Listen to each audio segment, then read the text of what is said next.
Hello అండి. నమస్తే. Welcome to my channel కథా స్రవంతి. రంగనాయకమ్మ గారు రచించిన 'జానకి విముక్తి' పార్ట్ 35. మరి కొన్నాళ్ళకి హేమ ఒక గొప్ప సంబంధం వార్త తెచ్చింది. ఆ సంబంధంలో గొప్పతనాలన్నీ ఊరించి చెప్తుంటే మళ్ళీ తల్లికి, తండ్రికి ఆశ పుట్టింది. శాంతతో చెప్పమ్మా, అన్నీ దానికి చెప్పి చేయటం మంచిది అన్నాడు తండ్రి. హేమ ఆ సాయంత్రం చెల్లెలితో హాస్య సంభాషణ మొదలుపెట్టి, శాంత, మా వారి ఫ్రెండ్ ఒక అబ్బాయి ఉన్నాడే, చాలా అందంగా ఉంటాడు. మా వారికన్నా అందంగా ఉంటాడు. పేరైతే ఇంకెంత బాగుంటుందో, రంజిత్ బాబు. కులానికి మనవాళ్లే, కానీ చాలా కాలం కలకత్తాలో ఉండి రావటం వల్ల బెంగాలీ వాళ్ళలాగా ఉంటాడు. వాళ్ళ ఇంట్లో ఆడవాళ్ళందరూ పాపిట్లో సింధూరం పెట్టుకుంటారు.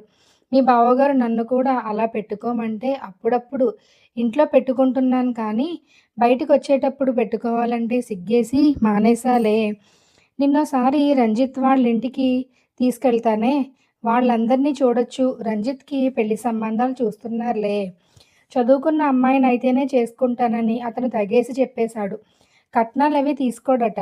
కట్నానికి ఆశపడి వాళ్ళ అన్నయ్యకి చదువు సంధ్య లేని పిల్లని చేశారులే. అందుకని అతను చదువుకున్న పిల్లే కావాలని కూర్చున్నాడు అంటూ అసలు విషయం దాపరికం లేకుండా చెప్పేశాను చూడు అన్నట్టు అతని ఉద్యోగం వివరాలు, ఆస్తి వివరాలు, కీర్తి వివరాలు గడగడా చెప్పేసింది. మా వారి ఫ్రెండు అని ప్రారంభించగానే మొహం చిట్లించింది శాంత. మీ వారి ఫ్రెండ్ అయితే మీ వారిలాగానే ఒక హేమ కోసం వెతుక్కోమను అంది వెటకారంగా. హేమకి కోపం రాలేదు. చెల్లెలు ఆ మాత్రం సుముఖంగా ఉన్నందుకు పొంగిపోయింది. నేనైతే పిచ్చిదాన్నే లేవే, ఉద్యోగం మానేయమంటే మానేశాను, చెయ్యమంటే చేస్తున్నాను. నువ్వైతే నాలాగా చెయ్యవుగా. అతను నీకేమీ షరతులు పెట్టడులే. పోనీ అతనికన్నా ముందు నువ్వే షరతులు పెట్టు. నువ్వు ఉద్యోగం చేయటానికి ఒప్పుకోవాలని షరతు పెట్టు. ఒప్పుకుంటేనే చేసుకో, లేకపోతే మానేయి. నేను ఉద్యోగం చేయటానికి ఇంకెవడూ ఒప్పుకునేదేమిటి? మగవాడు తను ఉద్యోగం చెయ్యాలో లేదో ఆడదాన్ని అడుగుతాడా? ఆడమనిషి మగవాణ్ణి ఎందుకు అడగాలి? నన్ను ఉద్యోగం చెయ్యనివ్వాలి అని నేను ఎవరితోనూ ఒప్పందం చేసుకోవాలా? షరతు పెట్టి ఒప్పించటానికి ఏ షరతు లేకుండానే ఆ మనిషికి ఆ అభిప్రాయం ఉండటానికి తేడా ఏమిటో తెలిస్తే కదా నీకు. నీ షరతు ఒప్పుకున్నాడంటే అతనికి ఇంకా అభిప్రాయం ఉన్నట్టేగా. లేకపోతే ఎందుకు ఒప్పుకుంటాడు? ఆ అభిప్రాయం ఉన్నవాడైతే అసలు షరతు పెట్టడం ఎందుకు? నీకు తెలియడానికి. అతనికి ఆ అభిప్రాయం ఉందో లేదో ఎలా తెలుస్తుంది? షరతు పెడితేనే కదా తెలిసేది. అతని అభిప్రాయాలేమిటో తెలియకుండానే అతనితో పెళ్లి మాటల దాకా వెళ్ళడమా? తెలియని వాళ్ళతో స్నేహమే ఉండదు కదా, ఇక పెళ్ళా? అతనెలాంటి వాడో, అతని భావాలేమిటో తెలిస్తే, అవన్నీ నచ్చితే అప్పుడు పెళ్లి మాటలు జరగాలి కానీ, ముక్కు మొహం తెలియని మనిషితో ముందే పెళ్లి మాటల్లోకి దిగి, షరతులు పెట్టి జ్ఞానం ఉన్నవాళ్ళు చేసే పని కాదులే అది. అతనెలాంటివాడో నాకు బాగానే తెలుసు. కానీ నేను చెప్తే నువ్వు నమ్మవుగా. భార్యతో ఉద్యోగం చేయించాలనే అనుకుంటున్నాడతను. చేయించాలనే అనుకుంటున్నాడా? అని ఆ మాటలు వెటకారంగా అని నవ్వింది శాంత. ఉద్యోగం మానిపించినా తప్పే, చేయించినా తప్పేనా ఏమిటి? నీకు కావలసిన దానికి ఒప్పుకోవడం కన్నా ఇంకేం చెయ్యగలడు ఎవడైనా? అడగకుండానే నీ అభిప్రాయాలు వాడి బుర్రలో ఉండాలంటే ఇక అయినట్టే. ఆ ఆదర్శ పురుషుడు నీకు దొరికినట్టే. దొరక్కపోతే పోనీ, లోకంలో లేని మహాత్ముడెవడో పుట్టుకు రావాలి నీకోసం. ఉన్నవాళ్ళందరూ మామూలు వాళ్ళే. ఉన్నవాళ్ళందరూ మామూలు వాళ్ళే అయితే వాళ్ళల్లో ఎవడిని నేను ఎంచుకోను, తెలిసిందా? ఎంచుకునేదాన్ని నేను, ఎంచుకునే హక్కు నా చేతుల్లో ఉంది. మగాళ్ళందరూ నువ్వన్నంత మామూలు వాళ్ళే అయితే నేనసలు పెళ్ళే మానేస్తాను. అంతేగాని ఎవడితోటో ఒకడితో రాజీ పడతాననుకున్నావా? పెళ్లి మానేస్తే చెడేది నువ్వే, వాళ్ళు కాదు. నిన్ను మించిన పిల్లలు దొరుకుతారు వాళ్ళకి. రంజిత్ బాబుకి పిల్లే దొరకదనుకుంటున్నావా? మీ బావగారు అడిగారని మాట తీసెయ్యలేక నిన్ను చూస్తానని ఒప్పుకున్నాడు కానీ. ఛీ, నీతో మాటలకు దిగడం నాది బుద్ధి తక్కువ. నాకీ శాస్తి జరగవలసిందే అని శాంత చాలా గాయపడి అక్కడి నుంచి వెళ్ళిపోయింది. కూతుళ్ళిద్దరూ వాదించుకుంటుంటే అంతసేపు తల్లి మాట్లాడకుండా ఊరుకుంది. పెద్ద కూతురు ఎలాగైనా చిన్న కూతుర్ని ఒప్పిస్తుందనుకుంది. చివరికి శాంతకి చాలా కోపం వచ్చి వెళ్ళిపోతే తల్లికి కూడా పెద్ద కూతురు చాలా అవకతవకగా మాట్లాడిందనిపించింది. బావగారి మొహం చూసి ఒప్పుకున్నాడంటావేమిటే? అదసలే తర్కం మనిషి. ఇంకోళ్ళ మొహాలు చూసి ఒప్పుకునేవాడు నాకెందుకనదు అని పెద్ద కూతుర్నే కోప్పడింది. మరి ఆయనే కదమ్మా ఈ సంబంధం మాట్లాడింది. మాట్లాడితే మాత్రం మాట్లాడినంత మాత్రానే చేసుకుంటాడా?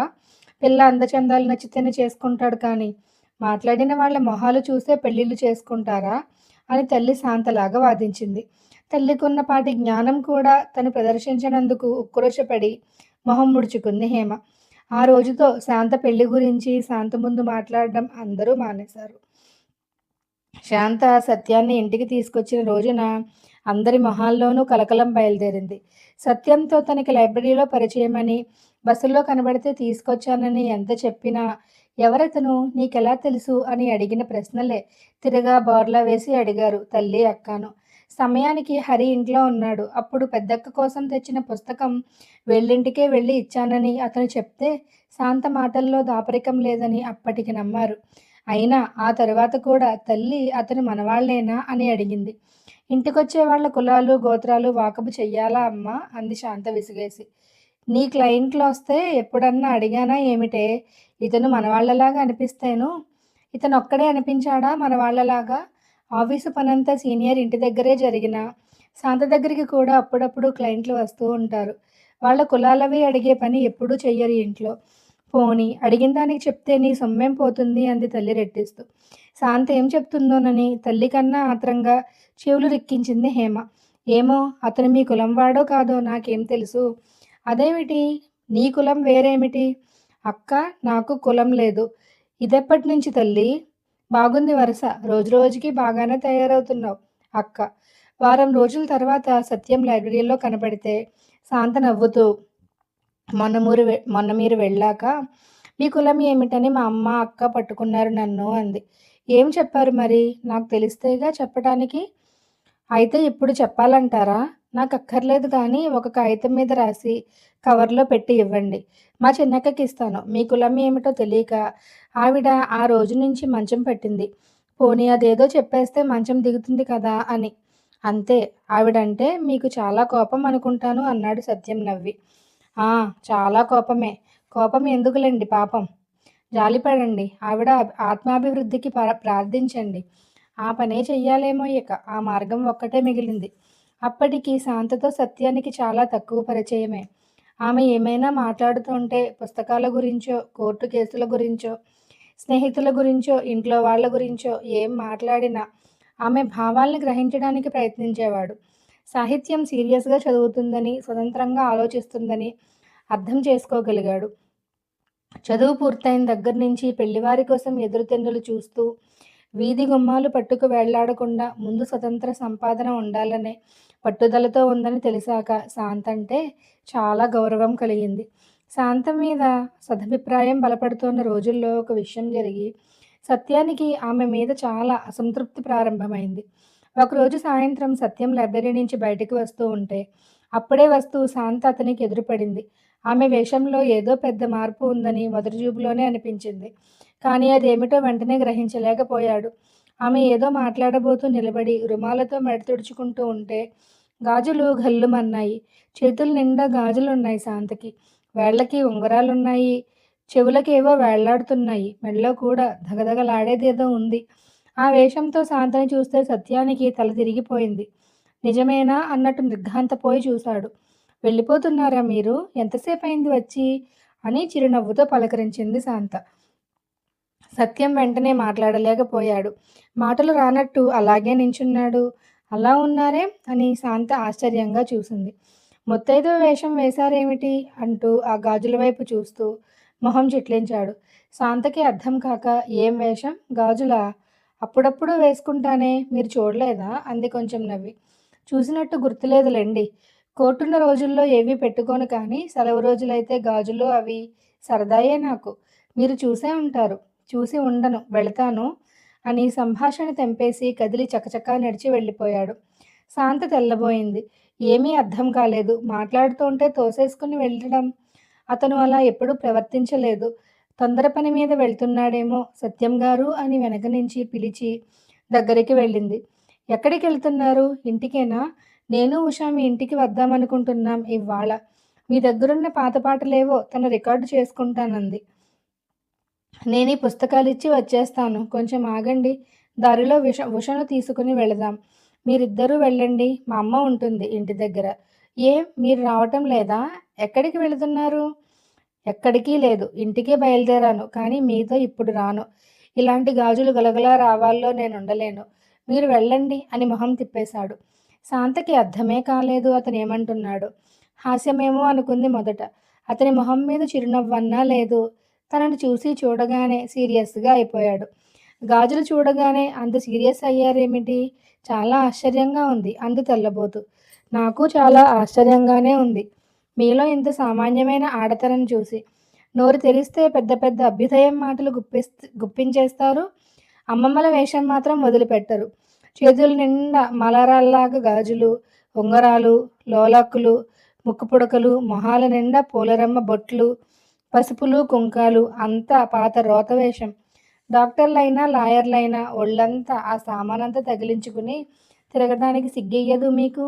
నగల కోసం, ముస్తాబుల కోసం ఇంత తాపత్రయపడే ఆడవాళ్ళు ఇన్ని డిగ్రీలుంటే మాత్రం, ఎంత డబ్బు సంపాదిస్తే మాత్రం, పాత ఆడవాళ్ళ కన్నా ఏం గొప్పగా ఉండగలరు? ఏమిటి తేడా మీ అమ్మమ్మకి మీకు? ప్రేమ్‌చంద్ గబన్ నుంచి ఆ మాత్రం నేర్చుకోలేకపోయారా? టాల్‌స్టాయ్ అనుమానం కూడా చదివారు. అది కళ్ళు తెరిపించలేకపోయిందా? నన్ను చూస్తే ఆశ్చర్యం ఎందుకు? మిమ్మల్ని చూసుకుని మీరు ఆశ్చర్యపడండి. జలపాతం ఉరికినట్టు ఆ 4 మాటలు ఆవేశంతో ఉరికించేసి, మొహం తిప్పేసి మీరేమైనా అనుకోండి. నా అభిప్రాయం నేను చెప్పేశాను అన్నట్టు గబగబా వెళ్ళిపోయాడు. శాంత స్తంభించిపోయింది. 10 నిమిషాల దాకా తేరుకోలేకపోయింది. అతనేమన్నాడో అప్పటికి కొంచెం కొంచెం బోధపడడం మొదలెట్టింది. తను నగల కోసం, ముస్తాబుల కోసం తాపత్రయపడుతోందా? అవును, తనకి సరదాయే. ఏం నగలు పెట్టుకుంటే? తాపత్రయమేమిటి? అంత ఆశ్చర్యంగా అనిపించింది. లైబ్రరీలోకి వెళ్ళి పుస్తకాలు ఇచ్చేసి తిరుగు ముఖం పెట్టింది. సత్యం. ఏ సురేంద్ర లాంటివాడో, నరేంద్ర లాంటివాడో అయితే అతనితో ఆ మాత్రం పరిచయం కూడా నడవనిచ్చేది కాదు శాంత. అతనితో నవ్వుతూ మాటలు జరిపేది కాదు. సత్యం గురించి ఎక్కువగా తెలియకపోయినా తెలిసినంత వరకు అతనంటే మంచి అభిప్రాయమే శాంతకి. అలాంటి వ్యక్తి అంత సీరియస్‌గా మాట్లాడాడంటే అతనేదో అన్నాడనే బాధ కన్నా అతనన్న మాటల గురించే పెద్ద ఆలోచన ప్రారంభమైంది శాంతకి. తన గాజులు అవి చూస్తే సత్యానికి ఎంత కోపం వచ్చిందో తలుచుకుంటోంటే మళ్ళీ మళ్ళీ ఆశ్చర్యం వేసింది. ఆ పూట తను కొంచెం నగలు పెట్టుకుంది నిజమే. కంసాలి కొత్త ఉంగరాలు తెచ్చాడు కదా అని అవి వేళ్ళకి పెట్టుకుని సరదాగా తెల్లరాళ్ల దండ, దుద్దులు, గాజులు వేసుకుంది. గాజులు కొంచెం ఎక్కువే వేసుకుందేమో. అయితే మాత్రం గమన్‌లోలాగా అంత నగలి పిచ్చి తనకెక్కడుంది? అంత పిచ్చి, ఇంత పిచ్చి అని లెక్కలు తేల్చడానికి ఏమిటి దాని కొలత? అని సత్యం ఎదురు ప్రశ్నించినట్టు అనిపించింది. ఎవరో అడగక్కర్లేదు, శాంతకే ఆ ప్రశ్న వచ్చింది. ఏమిటి కొలత నగల పిచ్చికి? ఏది ఎక్కువ పిచ్చి, ఏది తక్కువ పిచ్చి? ఆ ప్రశ్నలకి జవాబులు చెప్పుకు తీరాలి. ఎవరూ అడగలేదని తన మనసులో తలెత్తిన ప్రశ్నల్ని చూసి చూడనట్టు తోసేసుకోదు. ఏదో వంకర టింకర సమాధానాలు చెప్పుకుంటే శాంతకే సంతోషంగా ఉండదు. తక్కువో ఎక్కువో నగలు పెట్టుకుంది. తనకి నగల పిచ్చి ఉన్నట్టేనా? అసలు పిచ్చేనా అది? పిచ్చికి, సరదాకి తేడా ఏమిటి? గాజులు, ఉంగరాలు కూడా పాతవాళ్ల వేషమేనా? కంటెలో, అందెలో, జడగంటలో పెట్టుకోమంటే తను పెట్టుకోదు. అది అమ్మమ్మల వేషమేనని తను ఒప్పుకుంటుంది. కానీ గాజులు కూడా అంతేనా? అందం కోసం ఆ మాత్రం నగలు ఉండకూడదా? ఆ మాత్రం అంటే ఏ మాత్రం? తను పెట్టుకున్నట్టు మెడలో ఒక గొలుసు, చెవులకి దుద్దులు, చేతుల నిండా గాజులు, 2, 3 ఉంగరాలునా? చిన్నక్క ముక్కు పుడక కోసం 2 ఏళ్ల క్రిందట ముక్కు కుట్టించుకుంటే తనకి అసహ్యం వేసింది. ఎన్ని నగలన్నా నచ్చుతాయి కానీ ముక్కు పుడక నచ్చదు తనకి. తను పెట్టుకున్న ఈ మాత్రం నగలతో పాటు చిన్నక్క ఒక చిన్న ముక్కు పుడక కూడా చేరిస్తే ఏం తప్పొచ్చింది? తనకెందుకు అసహ్యం వెయ్యాలి? నగలు చెవులకి పట్టుకోవచ్చు గాని ముక్కుకి పెట్టుకోకూడదా? ఏమిటి తేడా చెవికి, ముక్కుకి? చెవి ఎక్కువేమిటి? ముక్కు తక్కువేమిటి? చెవి చేసుకున్న పుణ్యం ఏమిటి? ముక్కు చేసుకున్న పాపం ఏమిటి? ఒకటి తప్పైతే రెండోది తప్పవదా? చిన్నపిల్లలాగా చిన్నక్క కాళ్ళకి మువ్వల పట్టాలు పెట్టుకుని గల్లు గల్లుమని నడుస్తుంటే తనకి ఒళ్ళు మండిపోతూ ఉంటుంది. ఎంఏ చదివిన మనిషికి పల్లెటూరి పిల్లల్లా కాళ్ళకి పట్టాలేమిటని ఎంత కోపం వస్తుందో తనకి. ఏం కాళ్ళకి పెట్టుకుంటే తప్పేమిటి? నగలు చేతులకి పెట్టుకోవచ్చు గాని కాళ్ళకి పెట్టుకోకూడదా? గాజుల వల్ల చేతులకి అందం వస్తే పట్టీల వల్ల కాళ్ళకి అందం రాదా? ఎక్కడా దానికి హద్దు? ఏది చెయ్యాలి, ఏది చెయ్యకూడదు? బయట నుంచి వచ్చాక శాంత పుస్తకాల అరలన్నీ వెతికింది. టాల్స్టాయ్ పుస్తకం కోసం గంట సేపటికి దొరికిందది. అంతకుముందు చదివిందే తనే చెప్పింది దాని గురించి సత్యానికి. భార్య మీద అనుమానంతో ఒక భర్త ఆమెని ఖూనీ చేస్తాడు. కథ గుర్తుంది గానీ పుస్తకం అక్కడక్కడా తిప్పి చూస్తే అంతా మళ్ళీ కొత్తగా అనిపించింది. ఆ పుస్తకం పట్టుకుని డాబా మీద కూర్చుంది అర్ధరాత్రి దాకా.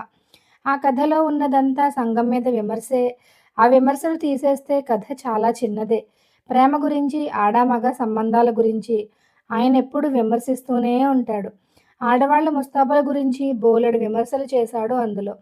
అవన్నీ తన తలకాయకి ఎందుకెక్కలేదో అసలు చదివినట్టే గుర్తులేదు ఆ విషయాలేవి. ఆడవాళ్ళు చేసుకునే అలంకారాలన్నీ మగవాళ్ళని ఆకర్షించడానికే తప్ప ఇంకో దానికి కాదంటాడా రచయిత. సంఘంలో మనం ఆదర్శ ప్రేమ, ఉత్తమ ప్రేమ అని పిలిచే ప్రేమలు వ్యక్తుల నైతిక గుణగణాల మీద కాక ఆడవాళ్ళ శరీర తళుకు బిడుకుల మీదనే ఆధారపడి ఉంటాయన్నాడు. సంసార స్త్రీ జీవిత విధానానికి, వేశ్యా స్త్రీల జీవిత విధానానికి భేదం ఉండినట్లయితే ఆ భేదం వారి వేష భాషల్లో కనపడి తీరాలి. ఆ స్త్రీల ఆంతరంగిక ఆదర్శాలు వేరై తీరాలి. కానీ ఆ ఇరు పక్షాల స్త్రీలని ఒకసారి చూడండి. ఇరు పక్షాల స్త్రీలకు ఒకే రకమైన వేషభూషణలు, ఒకే రకమైన రూప విలాసాలు, ఒకే రకమైన ఫ్యాషన్లు, ముస్తాబులు, అత్తర్లు, ఒకే విధమైన ఆచ్ఛాదన రహిత అంగ ప్రదర్శనలు, పచ్చలు, కెంపులు, ముత్యాలు వంటి తళుకు బెలుకు వస్తువుల యందు ఒకే రసమైన మోజు. పురుషుల్ని ఆకర్షించడానికి వేశ్యా స్త్రీలు ఏ ఏ రకమైన అలంకారాలు చేసుకుంటారో సంసార స్త్రీలు అదే రకమైన అలంకారాలు చేసుకుంటారు. వేశ్యా స్త్రీకి ఏది అగత్యమో సంసార స్త్రీకి అదే అగత్యంగా ఉంది. ఆ ఇరువురి జీవిత విధానాలకి ఏమిటి తేడా? వారి అభిరుచులకు, ఆదర్శాలకు ఏమిటి తేడా? ఆ కథ నిండా అలాంటి ప్రశ్నలే. నిజాయితీగా జవాబు చెప్పాలంటే వాటిని ఒప్పుకోవడం తప్ప ఇంకో మార్గం లేదు. విటుణ్ణి ఆకర్షించడానికి వేశ్య చేసుకునే ముస్తాబే సంసార స్త్రీ కూడా చేసుకోవలసి వస్తే ఆమె లక్ష్యం కూడా పురుషుణ్ణి ఆకర్షించడమే అవుతోంది కదా! కాకపోతే వేశ్య ఎప్పటికప్పుడు కొత్త పురుషుల్ని ఆకర్షించాలని తాపత్రయపడుతుంది. సంసార స్త్రీ అయితే ఆ భర్తనే ఆకర్షించి అతనికి తన మీద విముఖత కలగకుండా అతని ఆకర్షణని ఎప్పటికప్పుడు నిలబెట్టుకోవాలని ఆరాటపడుతుంది. వేశ్యకి, విటుడికి ఉండే సంబంధం తాత్కాలికమైంది. శారీరకమైంది మాత్రమే కాబట్టి వాళ్ళ మధ్య తాత్కాలికమైన ఆకర్షణ కలిగితే చాలు. అలాంటి తాత్కాలిక ఆకర్షణ కలిగించటానికి శారీరకమైన ముస్తాబులు ఏ కాస్తో కూస్తో ఉపయోగకరంగానే ఉంటాయి. కానీ దాంపత్య సంబంధం అంత తాత్కాలికమైంది కాదు. దానికి కావలసిన బలాన్ని తాత్కాలిక ఆకర్షణలు ఇవ్వలేవు. శారీరకమైన ముస్తాబులు ఇవ్వలేవు. అలంకారాల ద్వారా సాధించిన ఆకర్షణలన్నీ ఎంతో కాలం నిలబెట్టడం సాధ్యం కాదు. అందుకే సంసార స్త్రీలు కూడా వేశ్యల్ని మించి ఇన్ని రకాల అలంకారాలు చేసుకున్నా ఈ మహత్తర సంసారాలు ఇసుక మీద కట్టిన బొమ్మరిళ్ళల్లా కూలిపోతూ ఉంటాయి అని తేల్చాడు రచయిత కథ చివరికి. 1001 సంగతులు నేర్చుకోవటానికి వీలుంది ఆ కథలో. అంతకుముందు చదివినప్పుడు అవన్నీ తనకి సరిగ్గా అర్థం కాలేదనిపించింది ఇప్పుడు శాంతకి. ఆ కథలో విషయాలతో ఉక్కిరిబిక్కిరి అయిపోతూ కూర్చుంది ఎంతోసేపు. ఆ కథలో ఆర్గ్యుమెంట్ అంతటిలోనూ శాంతకి బలంగా పట్టిన విషయం ఏమిటంటే వ్యక్తి జీవితాశయాల్ని బట్టి వేషభాషలు ఉండి తీరాలనేది. అది 100కి 100 పాళ్ళు ఒప్పుకోవాల్సిన విషయం. ఎంత చిన్న విషయంలో కానీ తను ఆలోచించే దానికి, తన అక్కలు, తల్లి ఇంకా బోలెడు మంది ఆడవాళ్ళు ఆలోచించే దానికి ఎంతో తేడా ఉందని తను అనుకుంటూ ఉంటుంది. ఊరికే అనుకోవడం కాదు, నిజంగానే తేడా ఉంది. స్వతంత్రత అనే మాటే అర్థం కాదు వాళ్ళకి. తనకైతే ప్రతి విషయంలోనూ స్వతంత్రంగా ఉండాలనిపిస్తుంది. పాత చాదస్తాల్ని క్షణాల మీద వదిలెయ్యాలనిపిస్తుంది. అభిప్రాయాల్లో ఎంత తేడా ఉన్నా వాళ్ళకి, తనకి వేషంలో ఏం తేడా ఉంది? అబ్బా! ఎంత మూర్ఖంగా ఉన్నారు వీళ్ళు అని తను ఎవరెవరిని చూసి అనుకుందో, ఆ మూర్ఖపు ఆడవాళ్ళ అలంకారాలకి, తన అలంకారానికి ఏం తేడా ఉంది? భర్తగారు కోరినట్లల్లా భర్తగారి అభిరుచి ప్రకారం ముక్కు పుడకలు, పాపిట్లో సింధూరాలు ధరించే చిన్నక్క ముస్తాబులకి, తన ముస్తాబులకి ఏం తేడా ఉంది? అలాంటి ముస్తాబే తనకిష్టంగా ఉందంటే తన అభిరుచి చిన్నక్క భర్తగారి అభిరుచితో సమానంగా ఉన్నట్టే కదా! నగలు తీసేసినా, పసుపులు, కుంకాలు తీసేసినా చిన్నక్క భర్తగారు ఒప్పుకుంటాడా? అసలు తీసేయటానికి చిన్నక్కకి సాహసం ఉందా? తనూ అంతేనా? ఏవో చిన్న చిన్న తేడాలు చూసుకుని ముక్కు పుడకో, పట్టాలో పెట్టుకోను కదా అని వాళ్ళకన్నా తనేదో నాగరికంగా, అభ్యుదయంగా ఉన్నాననుకుంటే అదంతా ఆత్మవంచన కాకపోతే ఏమిటి? రోజు పోలీసులు పడుపువృత్తి చేసుకునే ఆడవాళ్ళని కొట్టులకి తీసుకొస్తూ ఉంటారు. వాళ్ళంతా పేదవాళ్ళు. ఖరీదైన బంగారాలు, పచ్చలు, కెంపులు వాడలేరు. గిల్టువో, పూసలవో, చెంకీలవో చేతులకి, చెవులకి, మెడలోకి పెట్టుకుంటారు. వాళ్ళకి చేతనైనంత వరకు అందంగా కనపడాలని చూస్తారు. ఖరీదుల్లో తప్ప వాళ్ళ అలంకారాలకి, తన అలంకారానికి మాత్రం తేడా ఏమిటి? ఎంతసేపటి నుంచో తన చేతుల వైపే చూసుకుంటూ ఆలోచిస్తోంది శాంత. బంగారపు గాజుల్లో చెక్కుళ్ళు తళతళ మెరుస్తున్నాయి. ఉంగరాల్లో తెల్లరాళ్ళు కాంతులీనుతున్నాయి. ఆ గాజులతో, ఆ ఉంగరాలతో చేతులు ఎంతో అందంగా ఉన్నట్టు కనబడుతున్నాయి. ఎప్పుడు చేతులు బోసిగా పెట్టుకు తిరుగుతావు? అన్నీ పెట్టుకుంటే ఎంత కళ వచ్చిందో చూడు అంది తల్లి పొద్దున్న. అప్పుడు తనకి తట్టలేదు కానీ అన్నీ పెట్టుకున్నందుకే అందం వస్తే, ఆ అందం తన చేతులది కాదు, ఆ నగలదే. అంతేగా? టాల్స్టాయ్ కథలో భర్త ఏమంటాడు? ఆ నాడా యువతి ధరించిన బట్టలు దర్జీ మనిషి అంత అందంగా, అంత నాజూకుగా, అంత పనితనంతో కుట్టి ఉండకపోతే, ఆమె ఆనాడు సాదా దుస్తులే ధరించి ఉంటే ఆమెపై ఆకర్షణ ఆ విధంగా పెచ్చు పెరిగేది కాదు. ఆ పరిచయం మా వివాహానికి దారి తీసేది కాదు అంటాడు.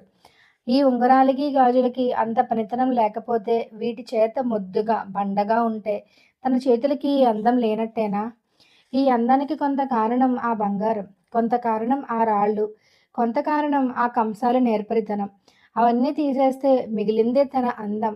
ఆ అందం ఎంతో ఉండదని తన భయమా? తన అందం మీద తనకి నమ్మకం లేదా? ఈ గాజులు వేసుకున్నాను చూడండి, నా చేతులు అందంగా లేవా? నా అందం చూడరు అని కొందరిని అడగడం కాదు ఇది. కోర్టుకి వెళ్ళేటప్పుడు ఒంటి మీద ఒక్క నగ లేకుండా కాలర్ పెట్టుకుని గౌను వేసుకుంటే తన చేతుల వైపు, మెడవైపు ఎవ్వరూ చూడరు. ఎప్పుడన్నా టైపిస్టులు ఒకసారి ఎగాదిగా చూడందే ఊరుకోరు. ఎంతో సీరియస్‌గా ఉండే సీనియర్ కూడా ముస్తాబు చేసుకున్నావే పెళ్లి చూపులా అని ఒక వేళాకోళం మాట అనకుండా ఉండడు. నగలతో ముస్తాబు చేసుకోగానే పెళ్లి కోసం ఎదురుచూస్తూ కూర్చునే ఆడపిల్లల్లాగే అయిపోతుంది అందరి దృష్టిలోనూ. ఎన్ని విధాలుగా ఆలోచించినా నగలు పెట్టుకోవడం అంటే పాతరకపు ఆడవాళ్లలాగా ప్రవర్తించటం తప్ప అందులో అంతకన్నా భేదం ఏమీ లేదని తేలిపోతోంది. బట్టల వల్ల అయితే శరీరానికి రక్షణ ఉంటుంది. అది ప్రకృతి సహజమైనంత అవసరంగా కూడా ఉంటుంది.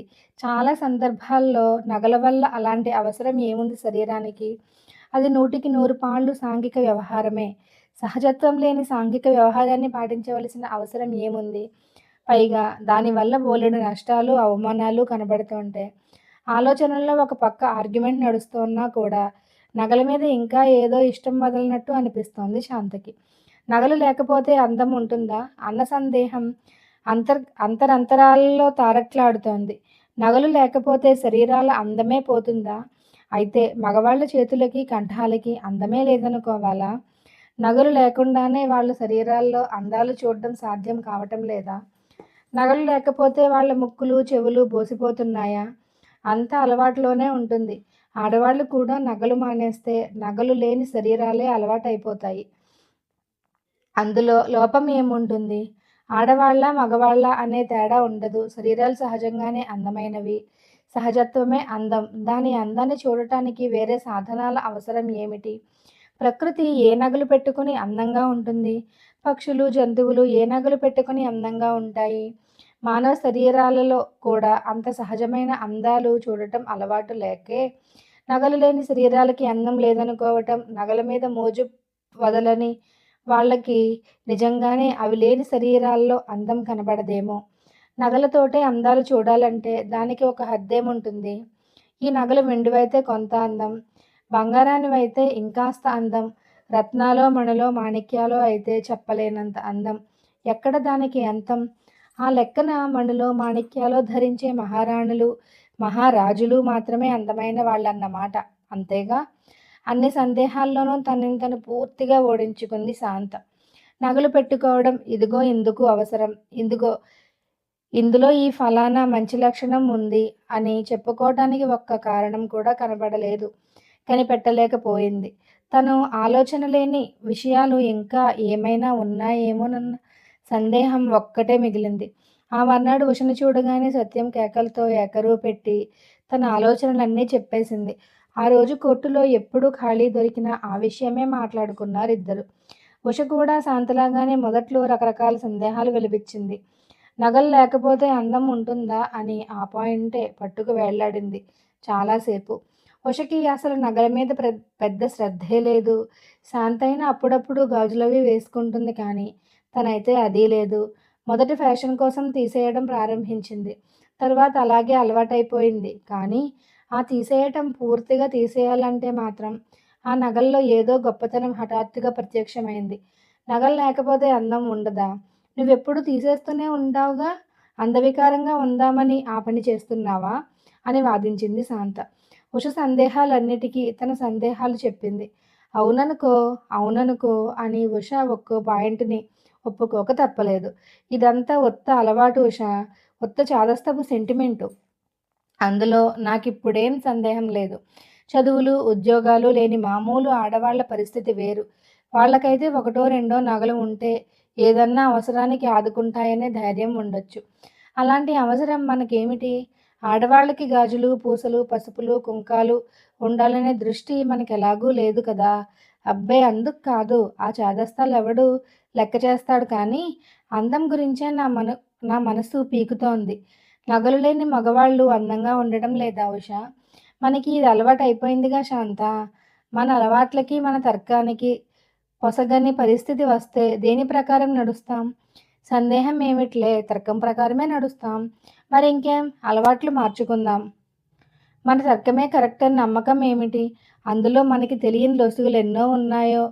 మనకి తెలియనివేవో ఉంటే మనమేం చెయ్యగలం? మనకి తెలిసినంత వరకు, చేతనైనంత వరకు ఆలోచించి పనులు చేస్తాం గానీ, అంతకన్నా ఏం చేస్తాం? రేపెప్పుడన్నా ఎవరన్నా మన ఆలోచనల్లో పెద్ద తప్పుందని రుజువు చేస్తే, అప్పుడు దిద్దుకుందాంలే మళ్ళీ. ఈ క్షణానికి మనకి ఏది కరెక్ట్‌గా కనబడుతుందో అది చెయ్యాలా వద్దా? నిన్నటి నుంచి నాకు బోలెడు మంది ఆడవాళ్ళు గుర్తొస్తున్నారు. శ్యామల గారు చూసావా? కోర్టుకి వచ్చేటప్పుడు అత్తరు సాహెబు వచ్చినట్టు ఘుమఘుమలాడుతూ వస్తుంది. దానికి తోడు తలలో చిన్న పూల అంగడి, మరువాలు, దవనాలు ఇంకా ఏమిటేమిటో అందులో పెడుతుంది. ఫైళ్ళు, రిఫరెన్స్ పుస్తకాలు మర్చిపోయి వస్తుంది కానీ, పూలు, సెంట్లు మర్చిపోదు. భాగ్యమణి గారు అంతేగా! కోర్టులో ఆవిడ కాలు కదిపినప్పుడల్లా మట్టెలు టక్కు టక్కు మనవలసిందే. కోర్టుకొచ్చేటప్పుడు కూడా మట్టెలెందుకో అని మనం అనుకోలేదు బోలెడు సార్లు. కోర్టుకొచ్చేటప్పుడైతే మనం గాజులవి మానేస్తాం కదా! ఎందుకు? కోర్టులో ఆ నగల గలగలలవి బాగుండవనే కదా! మరి లైబ్రరీల్లో మాత్రం బాగుంటాయా? బస్సుల్లో బాగుంటాయా? సినిమా హాల్స్‌లో బాగుంటాయా? ఎక్కడికి వెళ్ళినా బాగుండదు ఉషా! ఉద్యోగాలు చేసే ఆడవాళ్ళు కూడా పేరంటాళ్ళలాగా తయారైతే ఎలాగా? ఈ విషయాలన్నీ ఇన్నాళ్ల నుంచి ఎందుకు ఆలోచించలేదా అని ఎంత సిగ్గేస్తోందో నాకైతే ఇప్పుడు. ఇంత తెలిసాక కూడా మనకింకా నగల పిచ్చి వదలకపోతే అది మన బలహీనతే కానీ దానికేదో గొప్ప అర్థం లేదులే. అయితే మన ఆభరణాల్ని రక్షించుకునే మార్గం ఏమీ లేదా? అని నవ్వింది ఉష. రక్షించుకోవాలంటే రక్షించుకోవచ్చు. దానికి వేరే మార్గాలెందుకు? తరతరాల నుంచి వస్తోన్న రాజమార్గం ఉండనే ఉందిగా!